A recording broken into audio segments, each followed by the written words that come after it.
C'est-à-dire, Patrice a bandi le loté. On a sepelé le coup de sikoyo. Bana nzambe belé, bandeko belé, quelques serviteurs mususu belé. Ba kotiko na nzela oyo ya kokanisa po na mboka na biso. Mais eza na ndenge ya malamu. Na ndenge ya mobulu te. Bo biso to yembela nzambe po na mboka o ti lelo na ndenge ya désordre te. Ya kofinga pete. Mutu yo azali kosambela nzambe azaka prêt pour affronter n'importe quel obstacle, quel problème na vie na ye. Dans la prière, makamu oyo ezaki impossible et comment possible. Batela Zaire, Nzambe tata, batela Zaire, mamboka nyonso bitumba, batela Congo. Bino pe bakonzi bobanga Nzambe o. Bino bakonzi botosa Yawe. Bokonzi uti na Nzambe, botosa Nzambe o. Tala Salomon, alobaki na Nzambe o. Pesanga mayele o Jésus. Pesanga mayele. Pesanga mayele na salela yo. Voilà, merci président.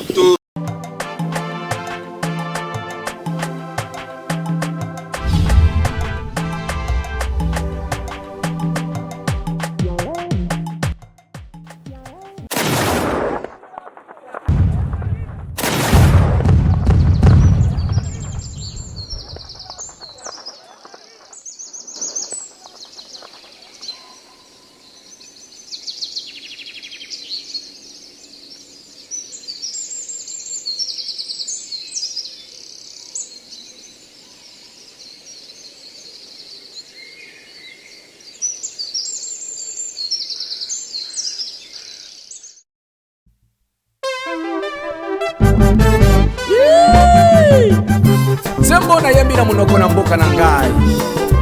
Nazo senga intervention rapide ya Nzambe pour na mboka na ngai RDC. Kaishi, Aya, Akita, Asala. Kaisha, Kaisha, Kaisha. Kaisho, mwana Nzambe. Batu muku wa Kaisho, Yesu. Batu muku fa Kaisha, mwana Nzambe.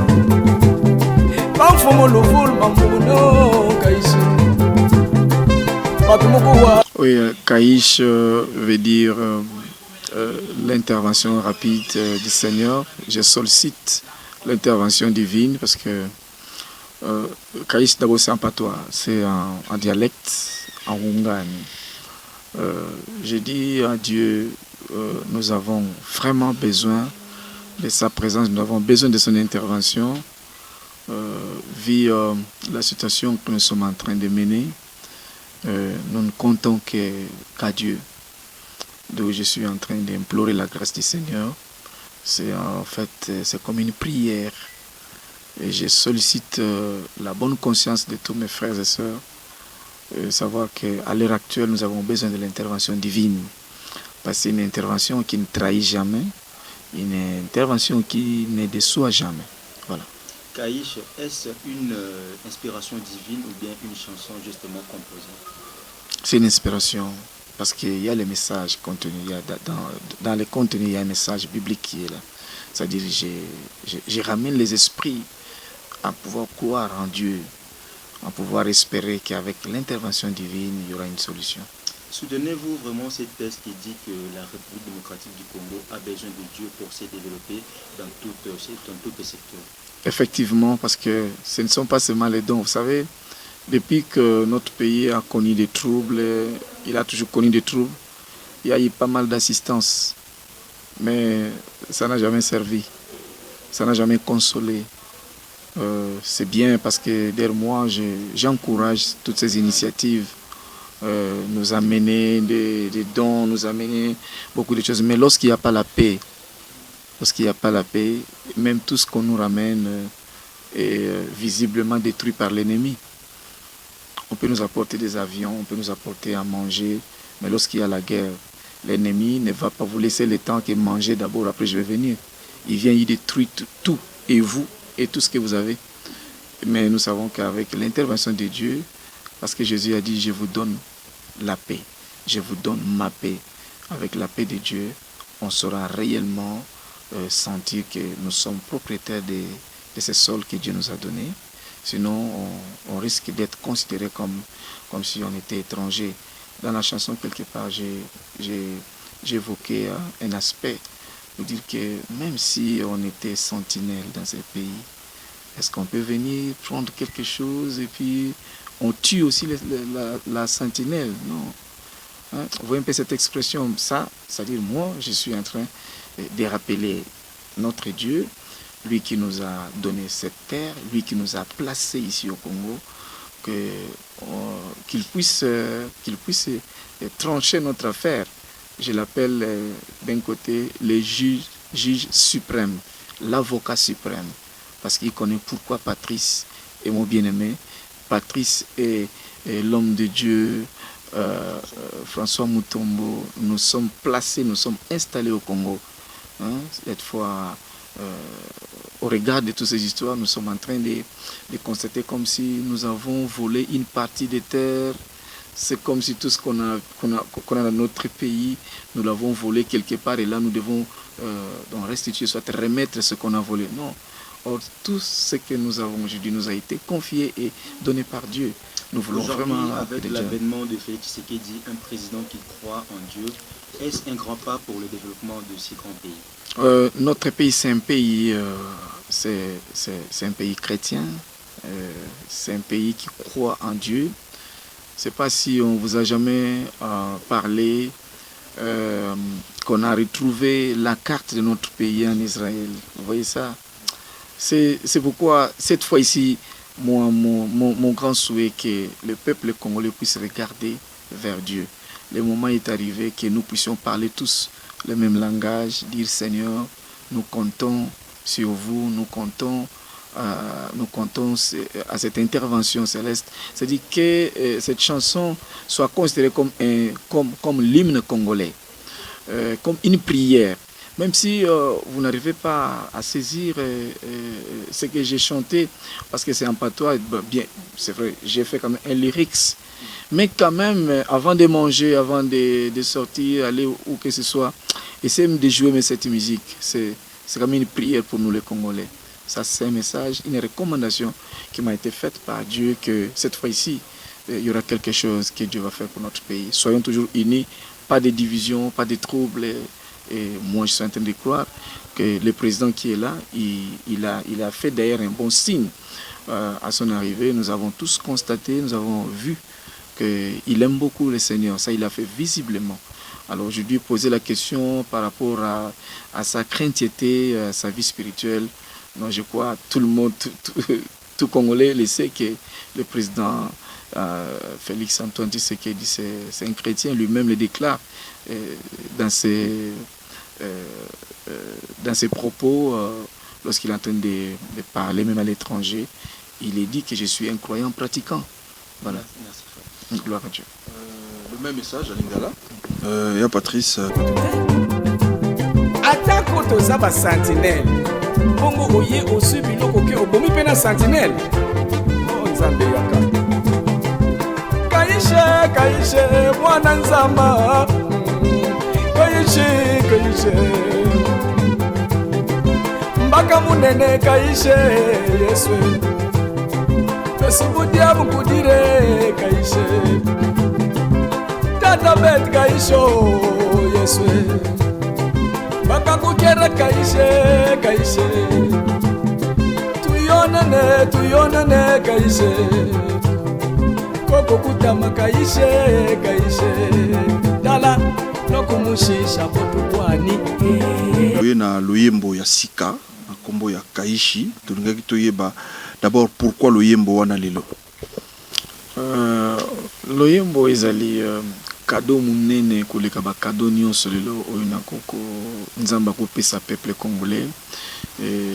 Ezali kozela intervention kosenga intervention ya nzambe po makambo na biso eleki ezoumela banda kala toujours et comme lokola ke vie moko normal pour na biso to bima lokola ke to yiba kimboka on dirait oignon sur le loto zanango to kene ko yiba lo de photo zongisa zokateza ya biso moko oyo tata pesa ki biso oyo pays moko te pesaki biso. Alors tozongela oyo apesaki biso to sambela pote kimia zonga na kati ya mboka na biso, intervention ya Nzambe ye moko akita akota makama mboka na biso. Kaishi elakisi nini peza monoko?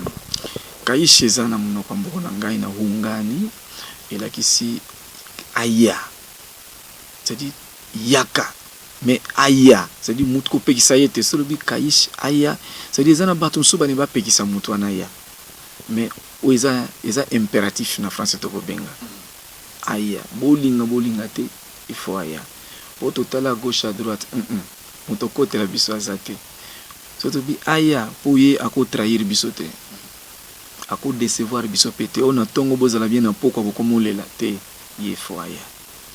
Alors tant on le bien intervention rapide ezali tant situation ezali mabe, mais kota la visiblement na Congo ça va non kimia ezali, pourquoi Kaishi aya impérativement karasi? Et si au commune Beni, si commune Beni na vitesse au commune ba côté wana nyonso biso to tambola ka mingi, surtout lo ba boye inspiration ya kapé tanzamba tambusa tambusi ya Yesu ka bani conspirer. Mboka na biso soki yo yebite nebite oza na Congo to oza na pays mususu mais soko zawa leki na ngai oyebike eza makamzo to sala semblant ozolia ozotambola nzoka te famille no quelque part bazolela bazokunda bango mibimba bazolela. Alors mboka na biso Congo ezaka Kinshasa pamba te, Congo eza monene biso toyebike mboka na biso to na posa intervention ya Nzambe, mboka na biso kolela ezali passe ezali, et puis sotali pe passe yango ezaka na Goma pamba te na Beni pamba te, makambo ebele même na kati na mboka en général esenga Nzamba azala pourquoi communauté même internationale bazoloba chaque fois que un pays riche plus riche mais un peuple pauvre oyo eza maladi mobimba oyo par hasard eza kofingisa Nzambe te, Nzambe atie yo ozala mutu ya bien mais obima lokola mutu moko asali te, eza bon to eza maladi fo Nzambe akita po esengwa Nzambe kozala même biso ba parents nde na bima na tiki mwa mbongo na ndako bana po balia.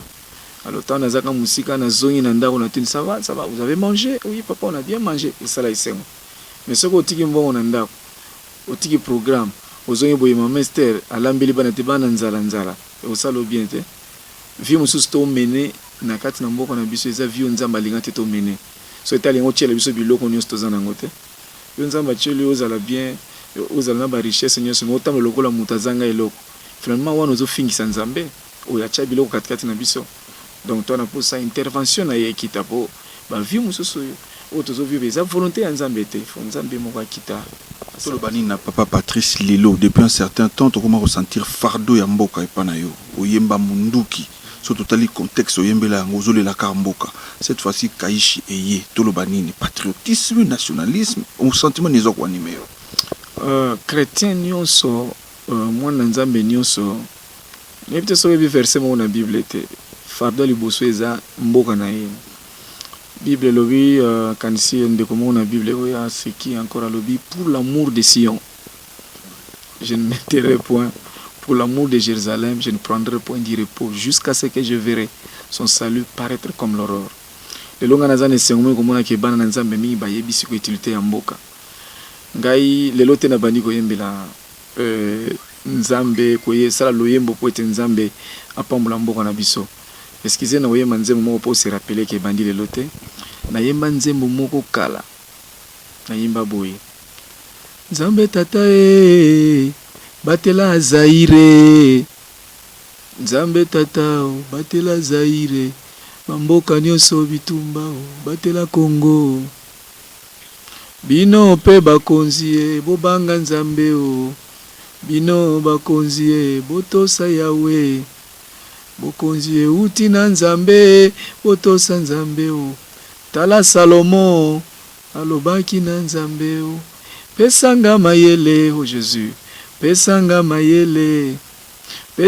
mayele nasalela yo. C'est-à-dire Patrice abandi le loté ngana sepele kutsikoyo bana Nzambe belé bandeko ebele quelques serviteurs mususu ebele bakotsiko na nzela oyo ya kokanisa pona mboka na biso mais eza na ndenge ya malamu na ndenge ya mobulu te bo biso toyembela Nzambe pona mboka o ti lelo na ndenga désordre te ya kufinga pete. Alors koyembela nzambe pona nga ebandi lelo te, ebandi banda kala fardo ya mboka munduki oyobi yango koboma te o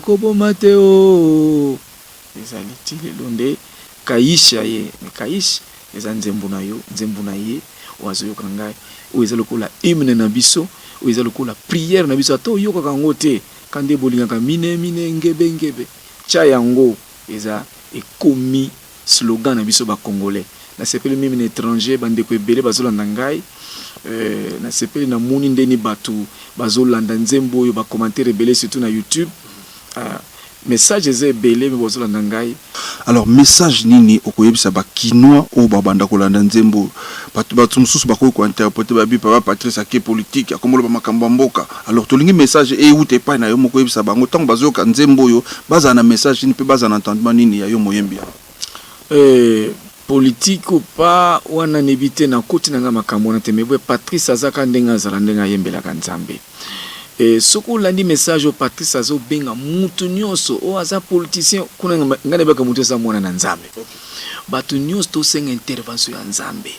Politique à un moment ça rapena suka na ye. Biso fait yoka bon, si tonga na sambela mi pona ba homme politique. Pona nini akoza pena posa ko sala likambo bien memoni en commis devant situation moko moya salango ezate mena mutema na ye eza yango te.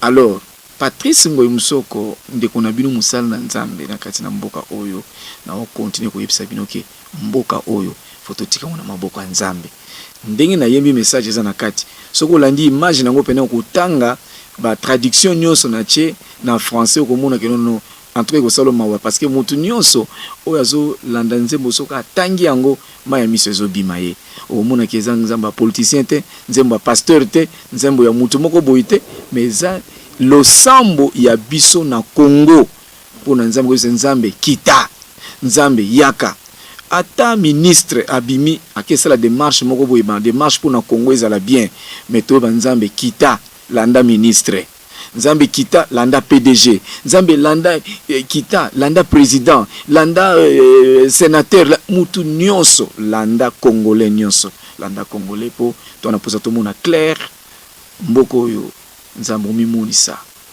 un jour to témoigner to na posa to sa loyembo asika ndenge Israël basala loyembo biso to sa loyembo asika pona nzambe ya biso motuna suka poto silisana yo président Patrice Kaishi Kolo Akita aya impérativement moi liloba pe to te mobulu pe to pe kozanga kimeza pe coronavirus Kaishi aya intervention rapide en Kolo pona yango Kolo banini pour to sukisa intervention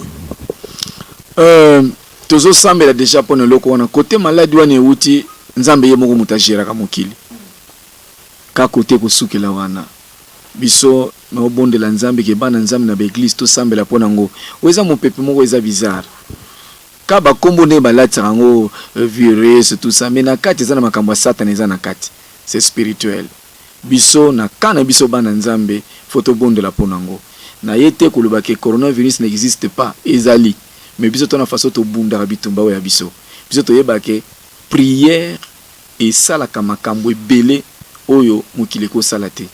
Celui qui prie bien, mutu azo prier sans cesse, c'est réussir sans cesse. Mutu yo azali ko sambela nzambe azaka prêt pour affronter n'importe quel obstacle, quel problème na vie na ye. Dans la prière, makambo oyo ezaki impossible et comment possible. Et loko nyonso ye baby. Dans la prière et bongaka biso to yebi yango. Alors bana nzambe to telema ezami pepe mususu moto susu ayebi nzambe bien te akoko kubunda lokola yote biso bana nzambe to telema to gêner pona ngoke mopepe oyo esuka ka kuna pa na biso ekokoma te. Voilà, nzama pambola bino aux biloko obomina sentinelle. Merci président Patrice.